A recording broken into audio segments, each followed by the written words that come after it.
You're listening to the It's Only Rock and Roll podcast with your host, Don 𝗵𝗃𝗃𝗀𝗃. Rock and roll, rock and roll, rock, rock. It's only rock and roll, rock and roll, rock and roll, rock and roll, rock and roll, rock and roll, rock and roll, rock and roll with me. All right, welcome to the It's Only Rock and Roll podcast. My name is Don 𝗵𝗃𝗃𝗀𝗃, and I am the product of a one-night stand between Spiro Agnew and 𝗵𝘃𝗶𝘁. Pom-poms are fuzzy round things that dangle from a stick. All right, settle down now.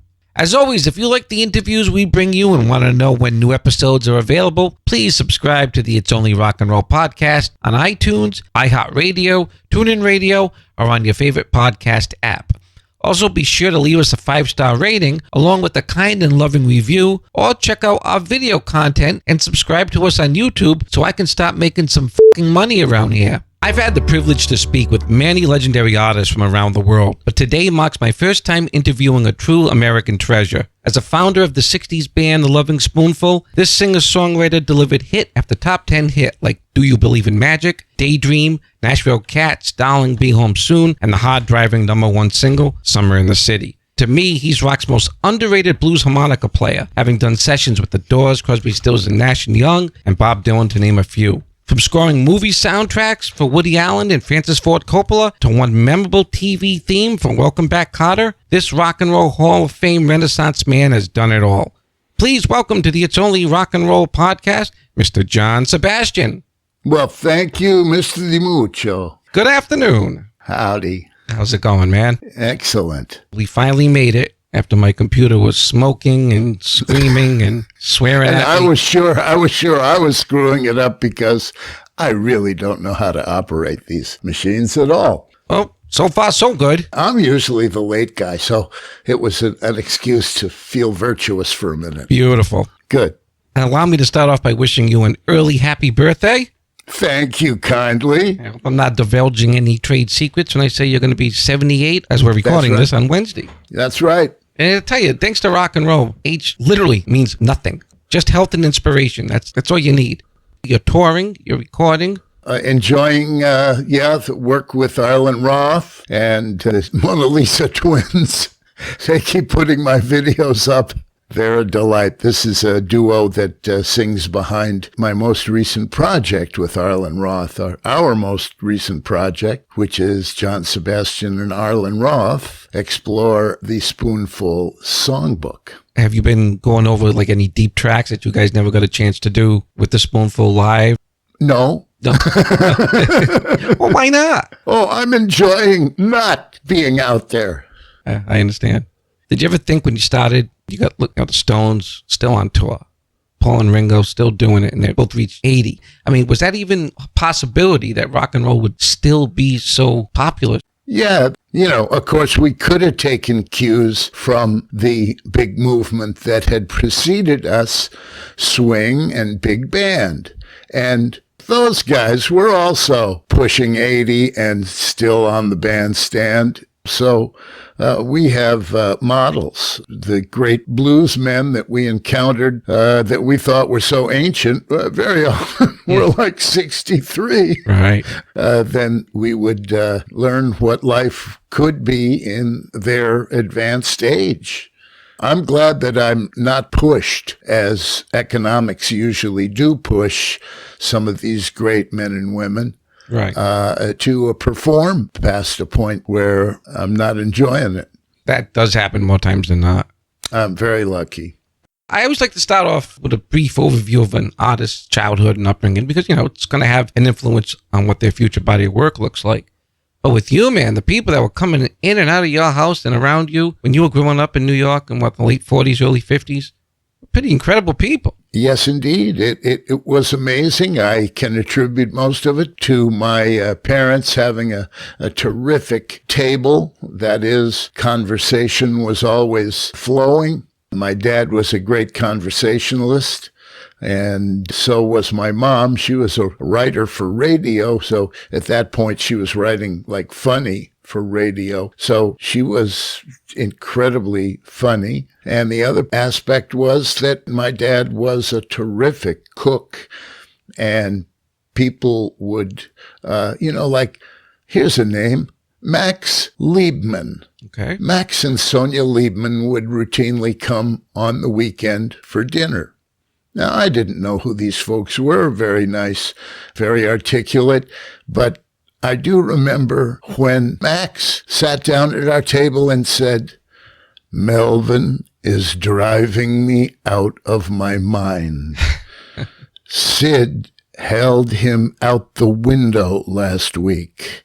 And of course, what he was talking about was Your Show of Shows, presented by Max Liebman. Right. And he and Sonia would have a nice meal, and discussion was always revolving around this poor man trying to regulate these highly temperamental, in Sid Caesar's case, and just, real nutcase in the case of Mel Brooks.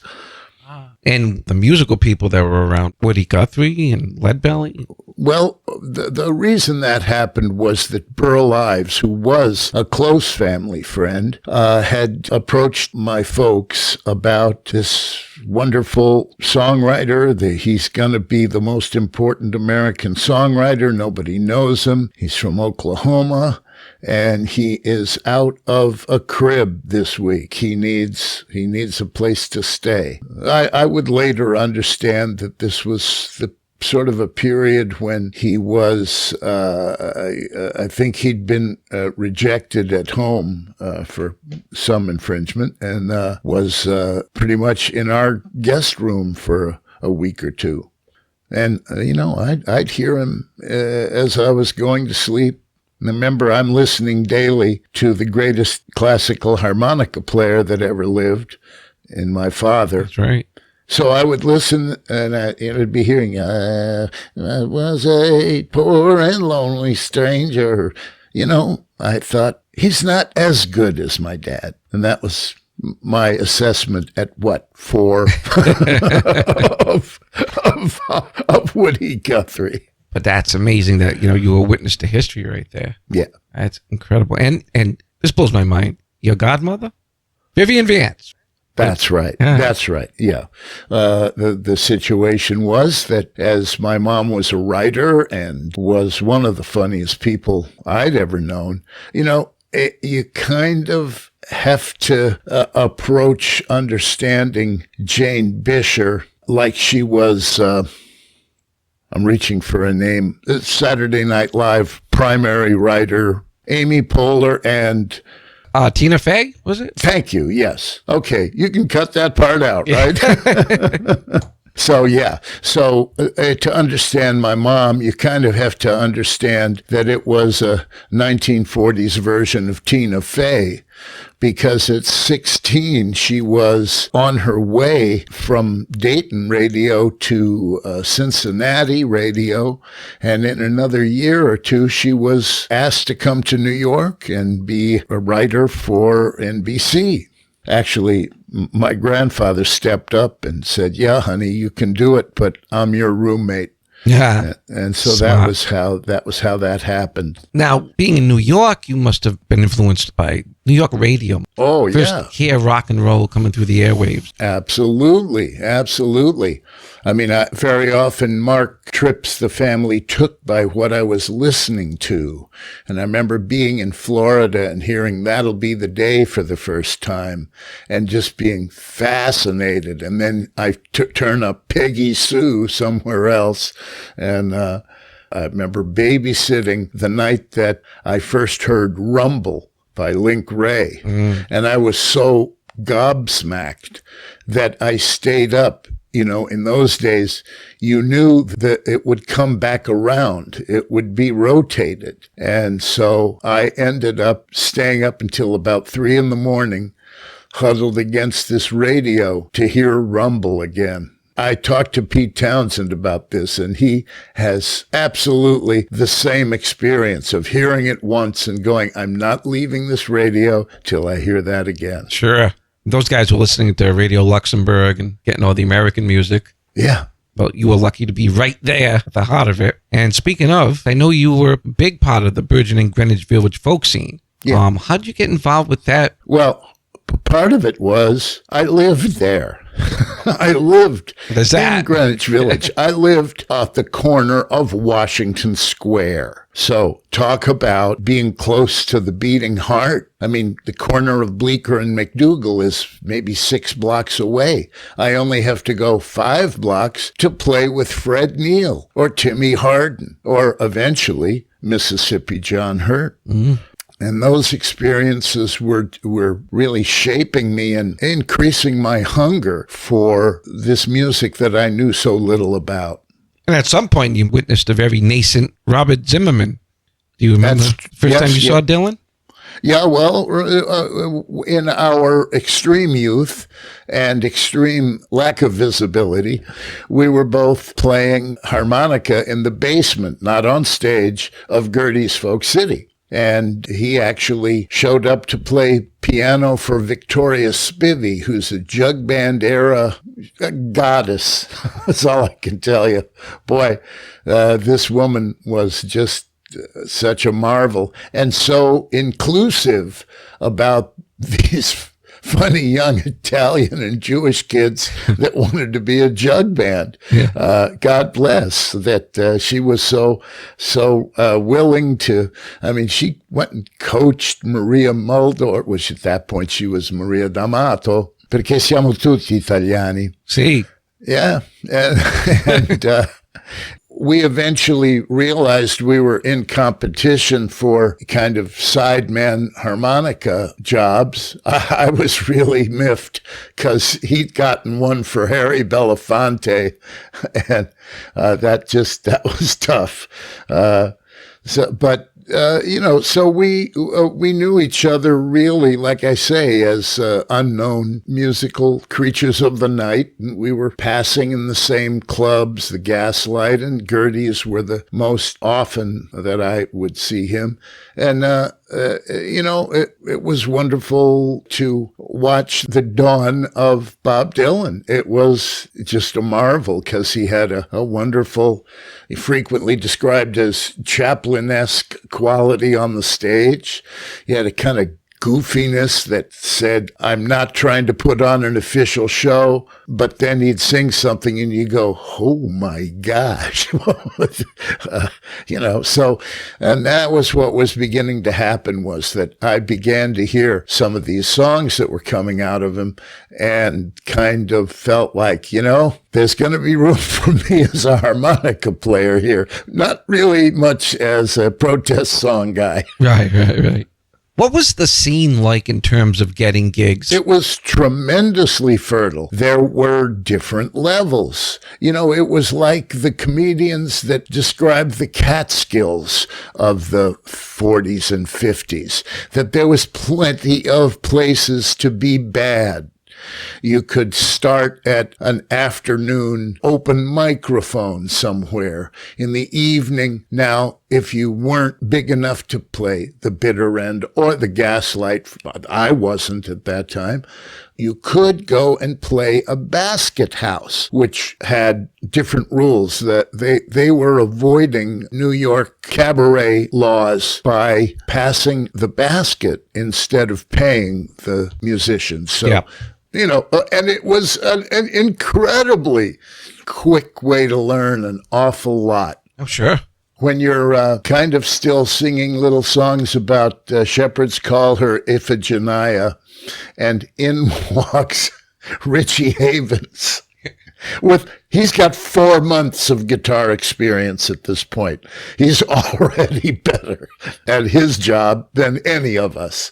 And yeah, he would just take all the money.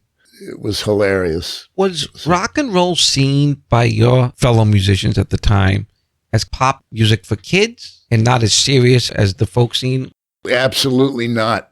I guess there's a faction, the kind of very full-out Pete Seeger faction. They'd come along later, don't worry. But at that point, I'd say that, the 40s folk singers had an involvement with politics and protest in general. And as time went on, there was a little more room for folks whose primary interest might be the charts. Right. Or just Heaven entertaining, forbid. music for Yeah. entertaining's sake. Yeah. And that was our game. If you want to try to figure out what was the spoonful there for, that was one of the reasons. We really weren't a good example of the protest music of the 60s or whatever. Before we come to that, I just want to finish up with Dylan, because you were on Bringing It Back Home. That's right. After a few years, well, let's see, what was it? 64. Maybe, I guess about a year or two. And Dylan had been ascending and gave me a call one time about a session, which I attended, but I don't know if you've heard descriptions of those sessions, but they were very disorganized and relaxed and yet supervised. So, they were going to get well recorded, but you never knew what was going to come next. I went in there just sort of speculatively, and he had asked me to play a little bass because we had been up here in Woodstock, New York, where I live now, at Albert Grossman, his manager's house. And think I was fairly often just grabbing a bass when he was doing his thing. Yep.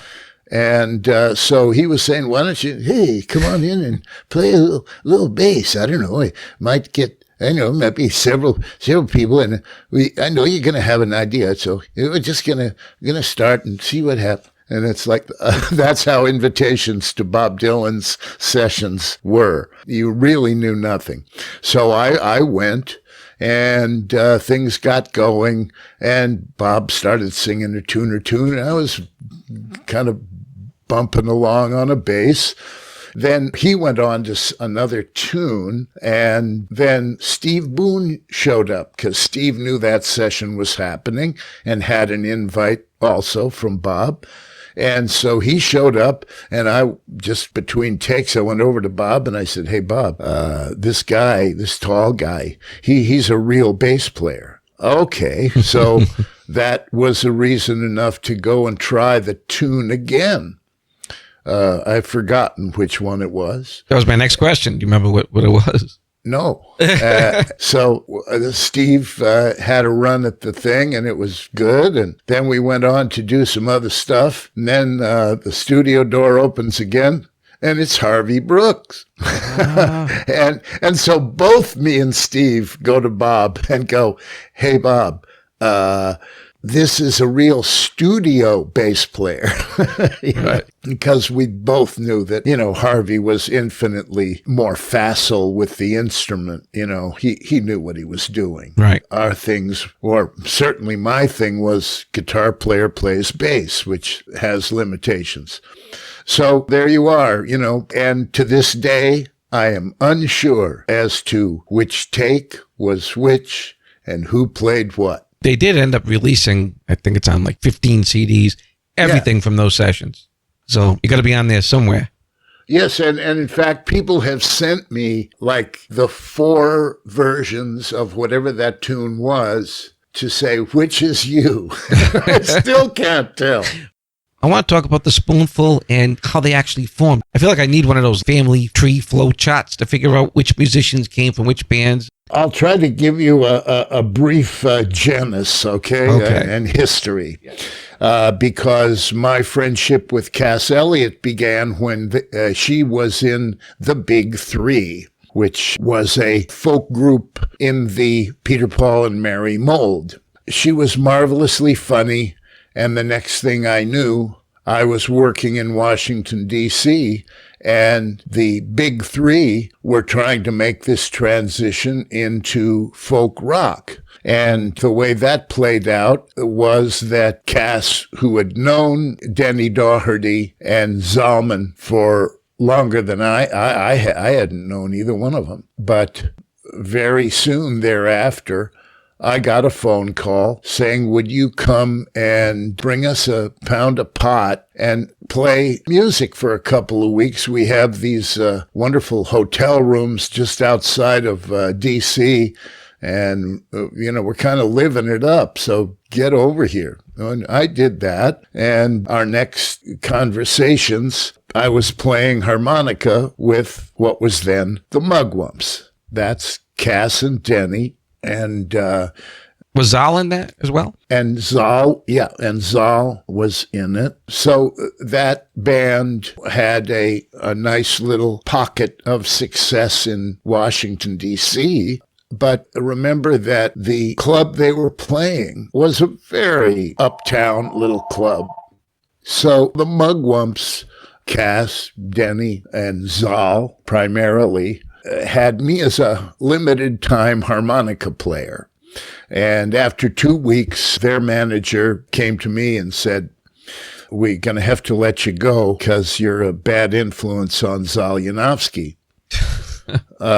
Because every time you play something, he'll play it across the stage." We were at opposite sides of the stage.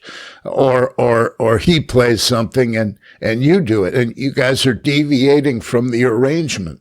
Do you see the old-time folk music effect here? Yeah. So that was fine. It was great to have the 2 weeks, and we had a lot of fun.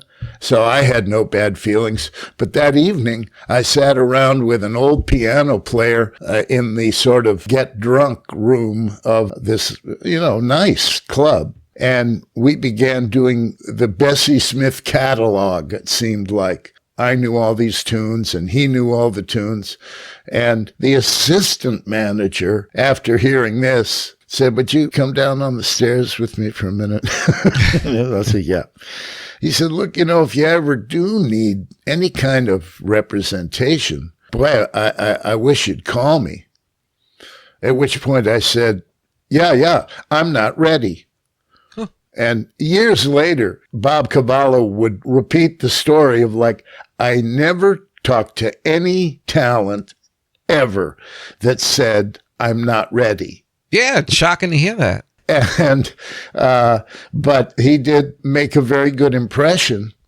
So now the Mugwumps have to branch out. They end up getting a gig opening for Joey D and the Starlighters at the Peppermint Lounge.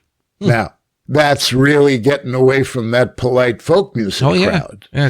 So much so that they began their set and the audience quickly just turned their backs and kind of half-heartedly danced until it was over to minimal applauses. Mm-hmm.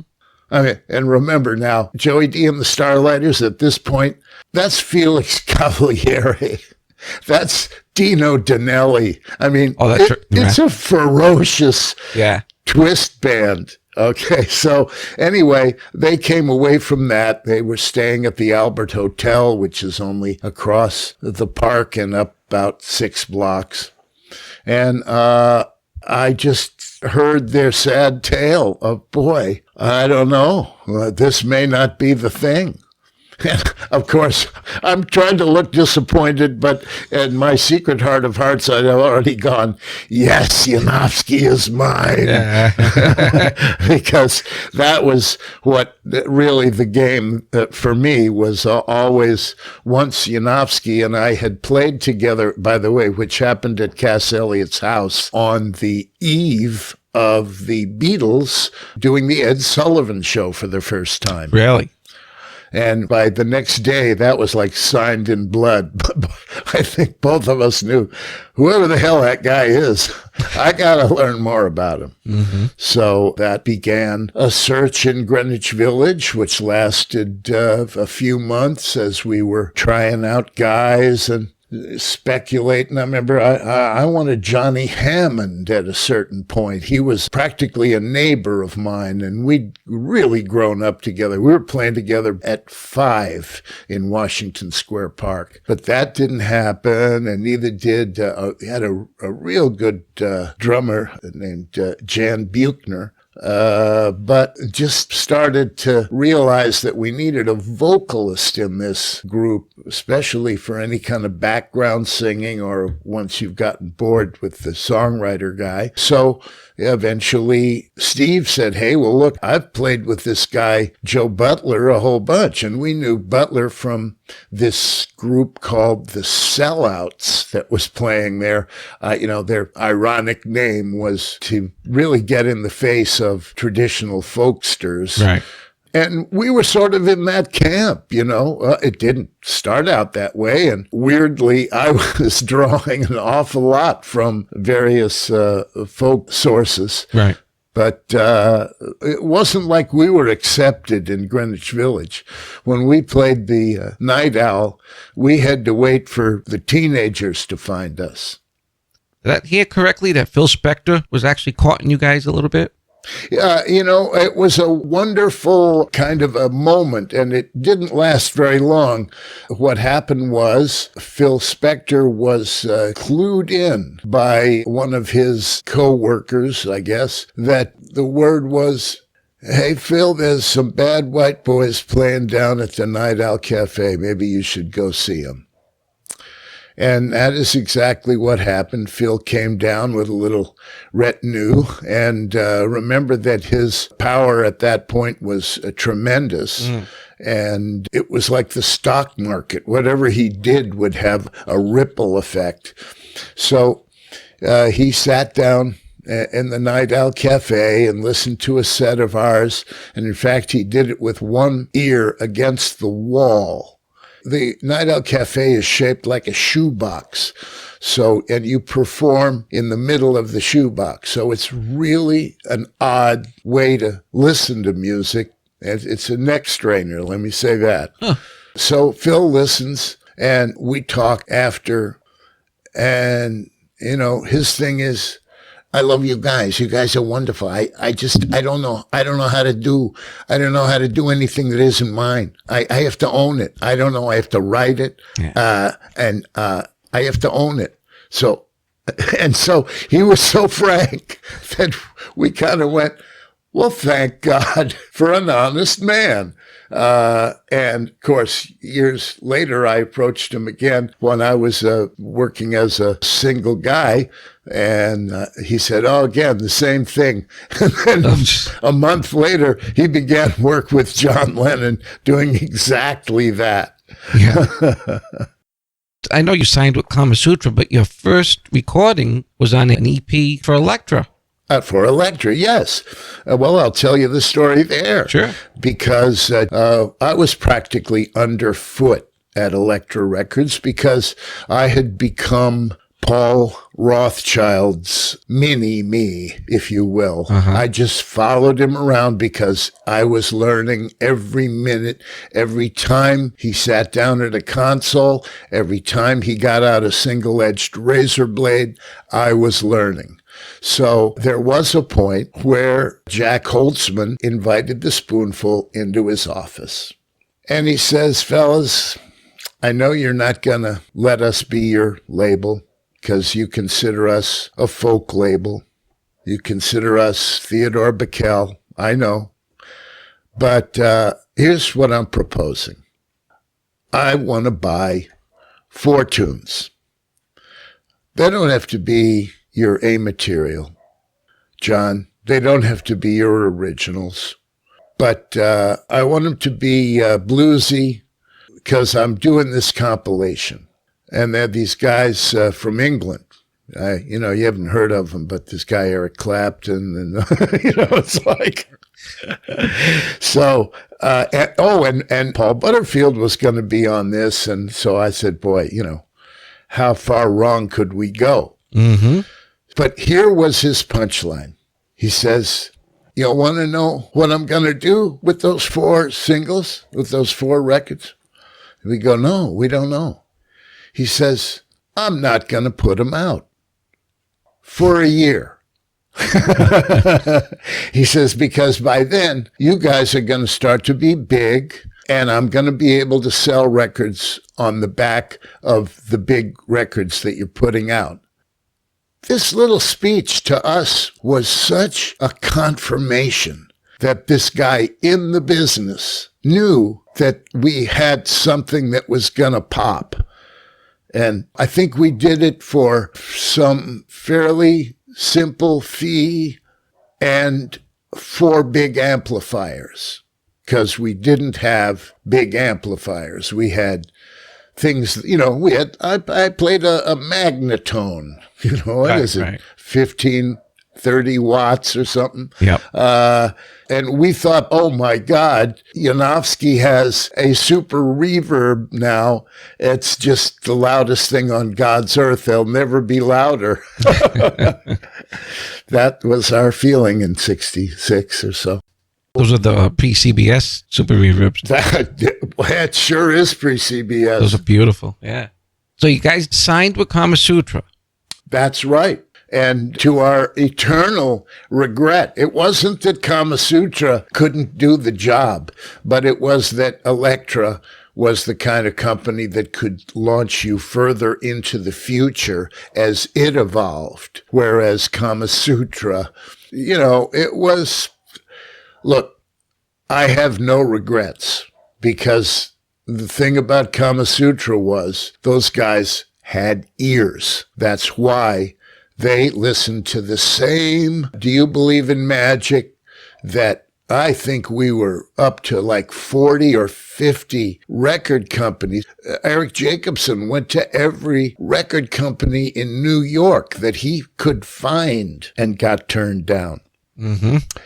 So there was something to having a bunch of guys at 𝗏𝗏𝗧𝗃, and they were all like Hesh in The Sopranos. Yeah. Okay?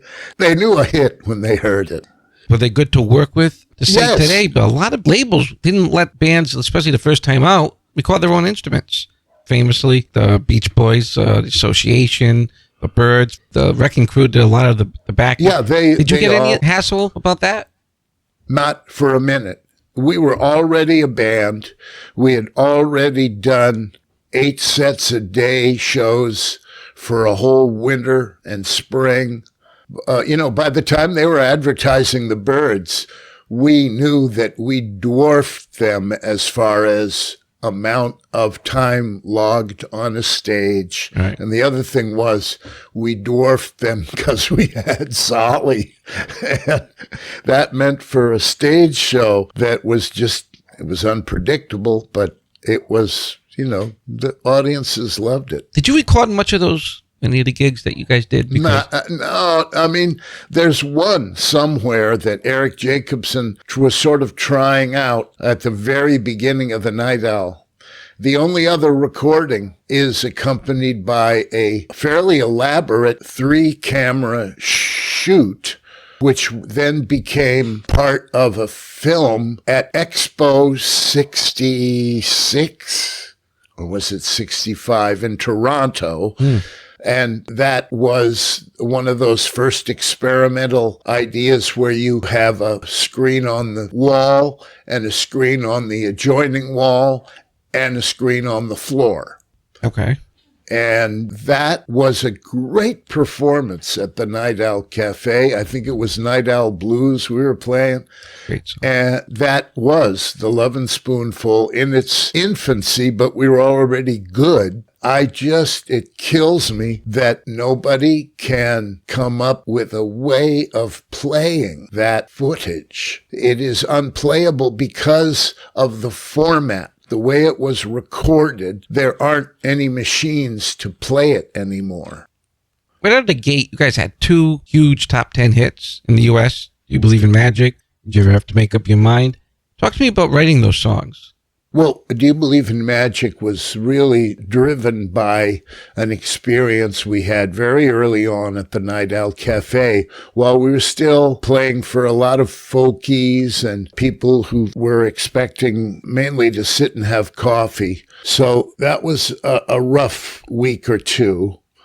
And I kept saying, man, there's going to be one girl from Queens comes in here and here's this. She's going to go home and tell her friends, and we're going to fill the joint.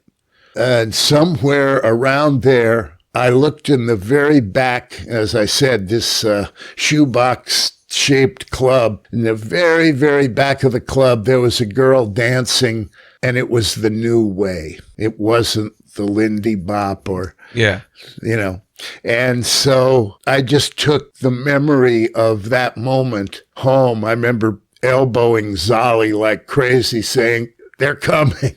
They're coming, man." And it was about 10 more days, and all of a sudden, the Night Owl was full.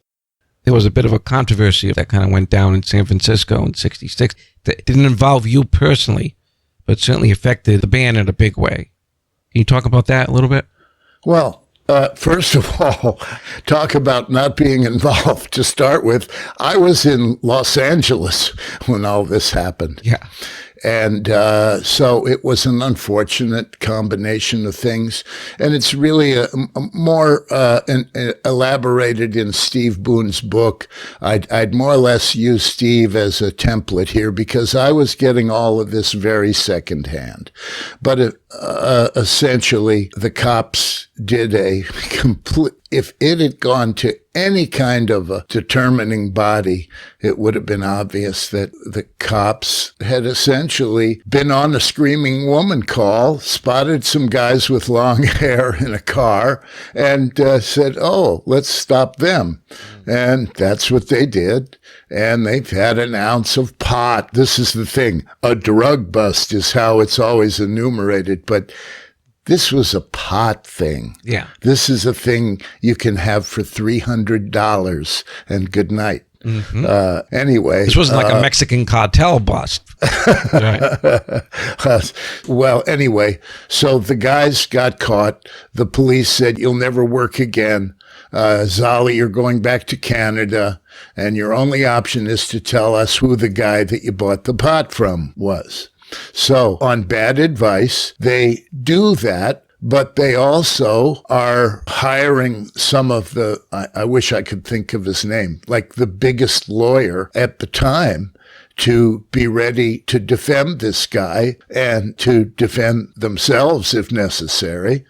And instead, the gent that they bought the pot from opted to go with his lawyer, who specifically was trying to legalize pot in San Francisco in 1966, was it? Yeah. So that wasn't going to happen.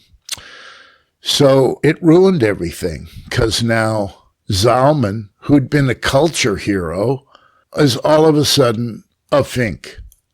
And all he was doing was the number one rule for any band. You do it for the guys in the band so that the band can continue. So there it is. I found out about all of this secondhand.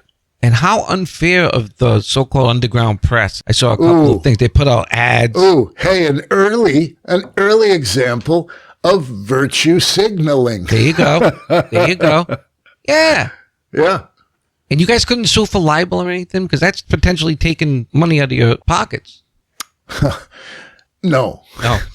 And nobody had an appetite for suits and courtrooms. That's true, too. That would have just added to the problems. Yeah. Did that contribute to Zal inevitably being fired, or was it other issues? It absolutely contributed, because Zal was already, by his own admission, a guy who has very short patience, even with success. He said it to me. He would later say it to Chris Christopherson when Chris was working with him. "Eventually, you'll fire me." Huh. He said that several times to many of his employees. So Zal was tremendously depressed by his newfound be afraid world. Step on stage, there might be a guy whose way of virtue signaling is to shoot you, you know? Yeah. So that was terrible, and it increased his alcohol use, and eventually he was driving even faster towards the edge. So there was a point where all of us, that is, everybody but him, had a meeting to say, what do we got? We just couldn't figure out a way that this was going to be any fun anymore. Yeah. And Spoonful was based on that. Right. And why did you eventually decide to leave the band? Why did I decide to leave the band? Yes.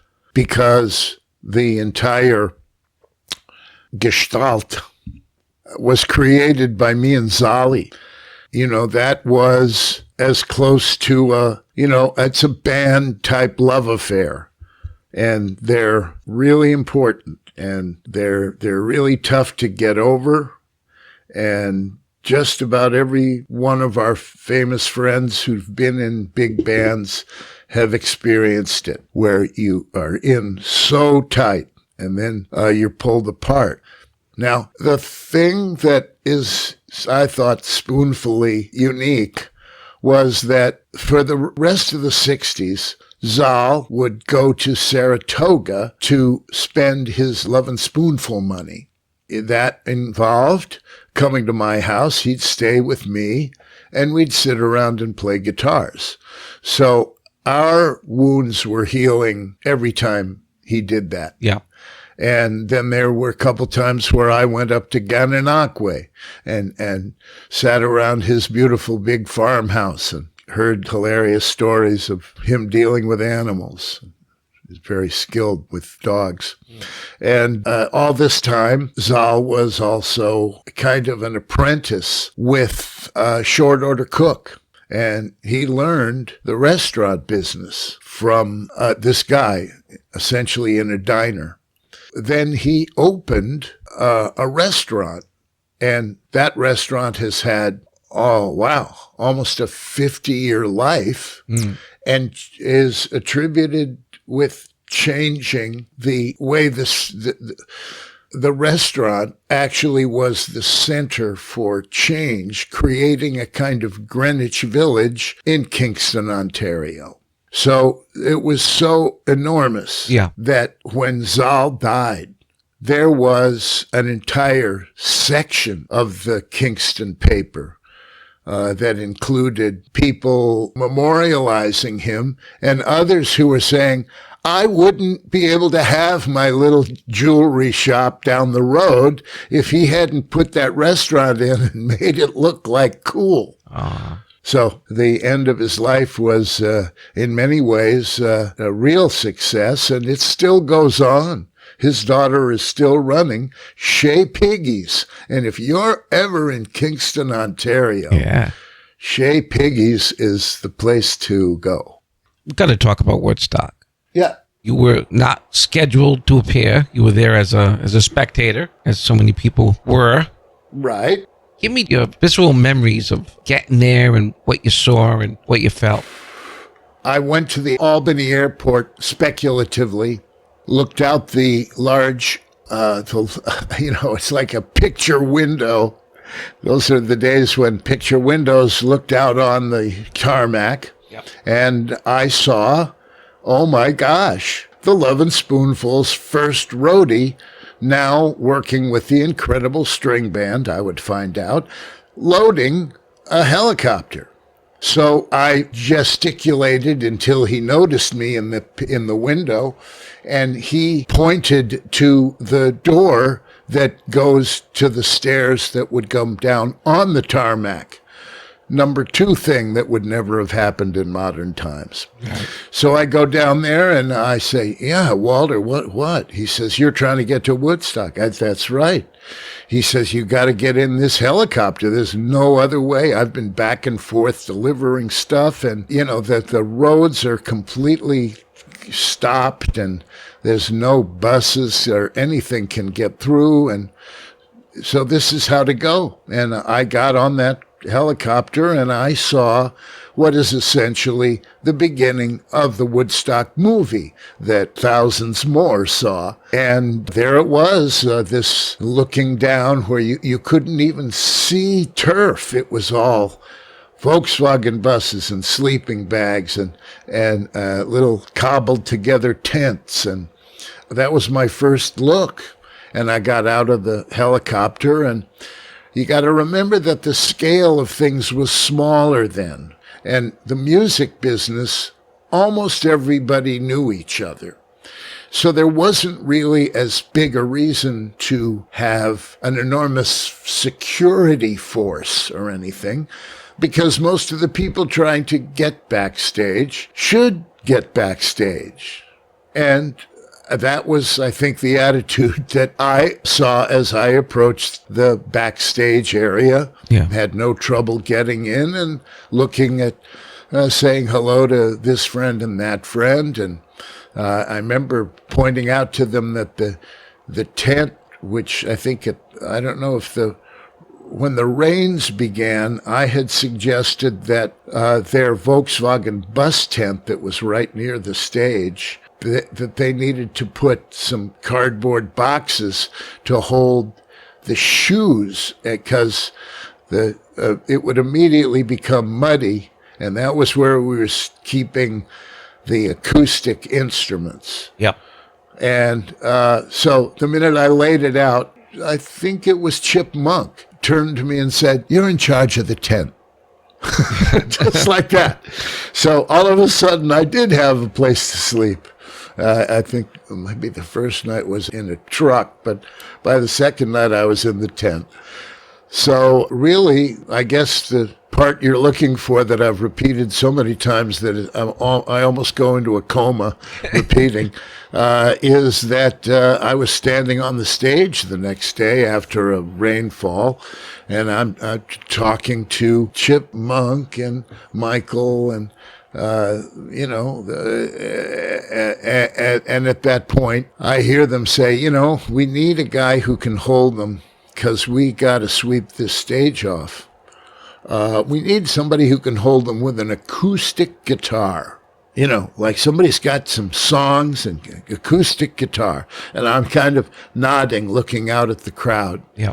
And I'm not looking either way to my sides until I do, and I realize that they're looking at me. And I say, "Fellas, I didn't even bring a guitar. I may have a thumb pick in my jeans, but I don't have any stuff." They said, "Well, you have several minutes to find a guitar." So at that point, I ran downstairs to Tim Hardin, who was relaxing in the under the stage area. It wasn't entirely built. I think the intent was to have a whole floor of dressing room. And I said, "Tim," I'd worked with Tim quite a bit in Greenwich Village. "Tim, can you lend me your guitar?" He said, "Sure." And so I tuned as I was running up the stairs.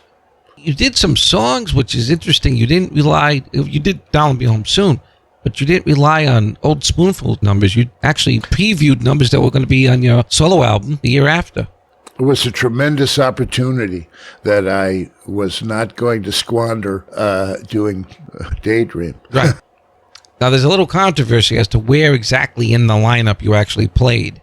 Yeah. Yeah. Could I say to all of you people, you need to get more life. No. These things are very important. But, So, am I before Santana or after? Is Country Joe in there? Did I open the show? Right. Oh, Right. Wrong, all wrong. So, all I know is I went on Saturday when rain started to break. I'm sure you've seen that 38-disc Woodstock box set, and they've got you between Santana and Keith Hartley, so that's good enough for me. Good. As I mentioned in the intro, you played with the Doors on several occasions, famously in the studio on Roadhouse Blues, although you did not use your name. There was some pseudonym. Was it 𝗀𝗄𝗧𝗃? Yeah, Right. would have been my name if my dad hadn't changed it.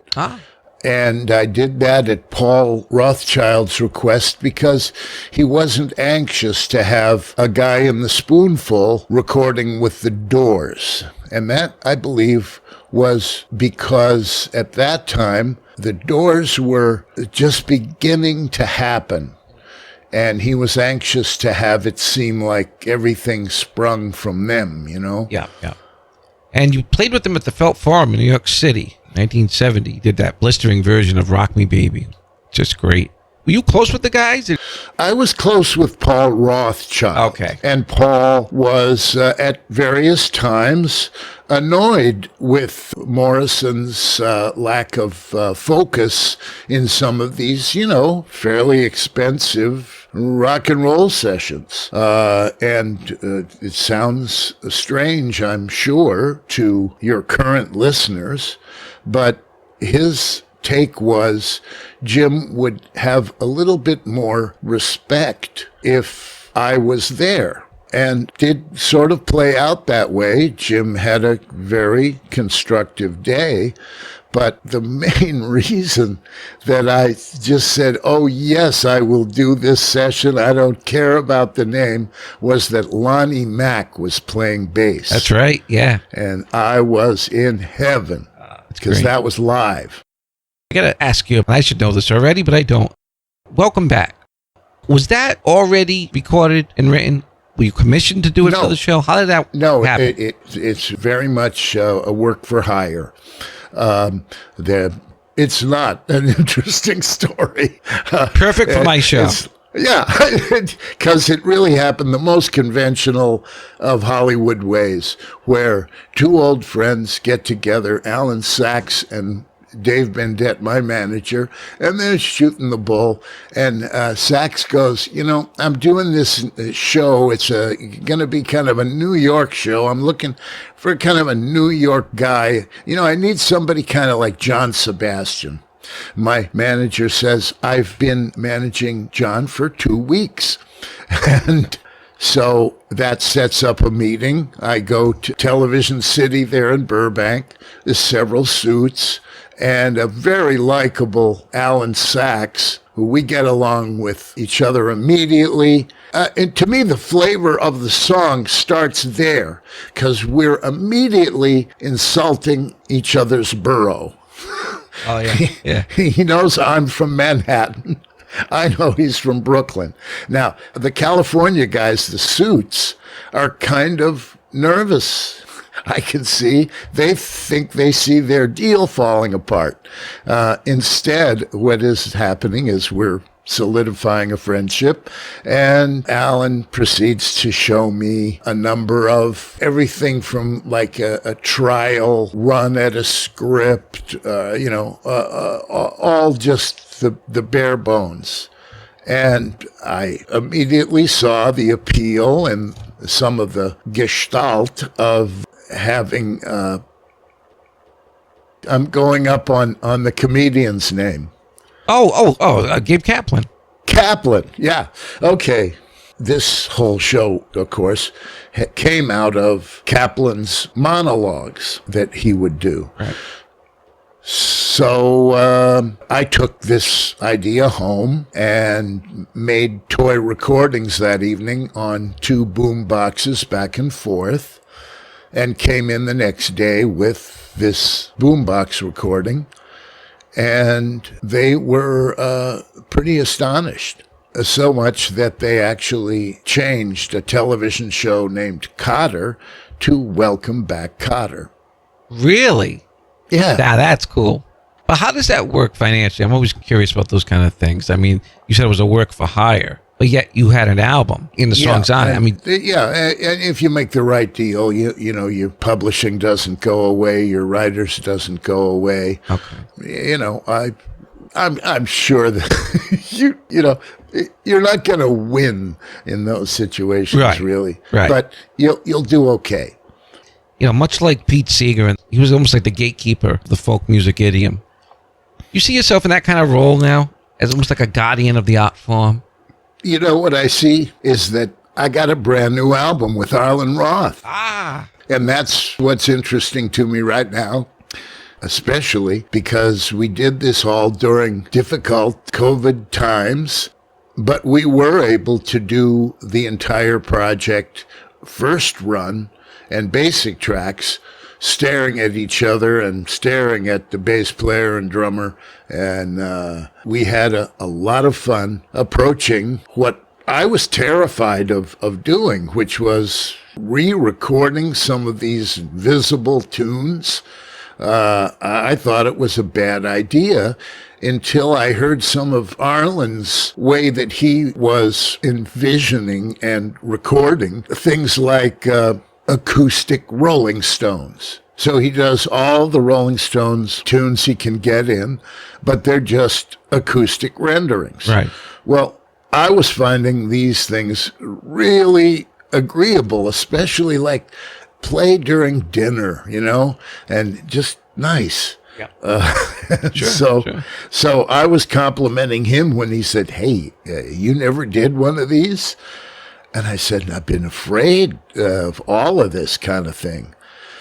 Well, that was over because we'd already, done a lot of playing together, benefits and odd things where you just have to walk on stage and know what to do. And of course, my game is always the same game as with Yanovski. Support, build the foundation, and your job is done because Arlen run it at him 3 times and he gives you 3 different complete ideas. And so it was a remarkable and very expedient sessions. We got a lot done when we were working. Then we'd get shut down and couldn't do this and couldn't do that. Right. So there was an interval before the whole thing started. And which track would you say came out the best for you? Well, 𝗀𝗂𝗶𝗁𝗃 Roth did a version of Didn't Want to Have to Do It, where I had done this elaborate harmonica instrumental version. 𝗀𝗂𝗶𝗁𝗃, meanwhile, was kind of nudging Dad to say, "Hey, give me a shot at this," because she was hearing some of this. I said, "I love this tune." Not only did she do it, but she did all the background parts. Oh. And when she sent it back to us, I started hastily erasing all of these harmonica tracks because what she'd done was just way cooler. And so 𝗀𝗂𝗶𝗁𝗃 Roth on Didn't Want to Have to Do It is one of my unexpected favorites.